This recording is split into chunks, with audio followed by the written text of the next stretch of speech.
being in the eternal presence, the omnipresence of God. And this, did Joshua actually stop the sun, or is there an esoteric meaning to that event? There's something I would like to share about application, because I want to talk about synchronicity and being in the eternal present. I had written something about being in the eternal present, the omnipresence of God, and this Bible verse came to my mind when Joshua, the warrior prophet in the Bible, warrior prophet of Israel in the Bible, stopped the sun. So I want to read that portion from the Bible, and it is recorded in the book of Joshua chapter 10 verses 12 to 13. So let me read it real quick. Then spoke Joshua to the Lord in the day when the Lord delivered up the Amorites before the children of Israel. And he, Joshua, said in the sight of Israel, Sun, stand thou still upon Gibeon, and thou moon in the valley of Ajalon. And the sun stood still, and the moon stayed, until the people had avenged themselves upon their enemies. Is not this written in the book of Joshua? The book of Joshua mentioned in the Bible, Joshua 10:13 and 2 Samuel 1:18, was not included in the canon, that is the Bible, because it was lost.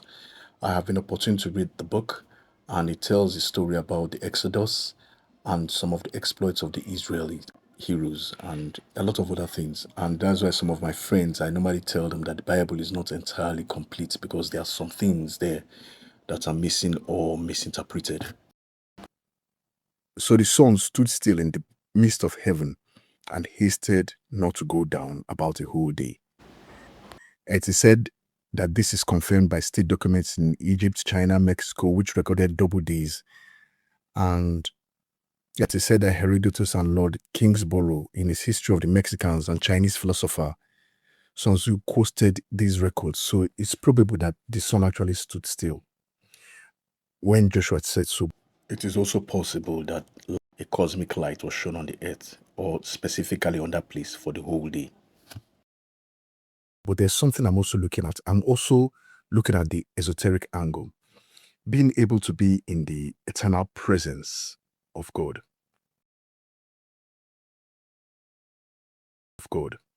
There's a way where you can meditate, and even just meditating for 5 minutes, it could be as if you've meditated for hours.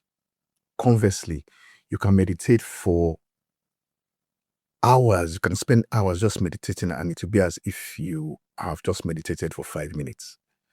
So in the spirit realm, there seems to be no time.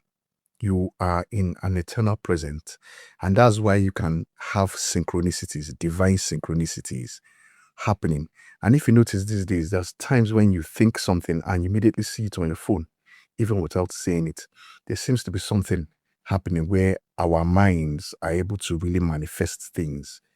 So once you're able to notice these things, these synchronicities, you have to be more careful about what you think, what you say, because it could actually happen.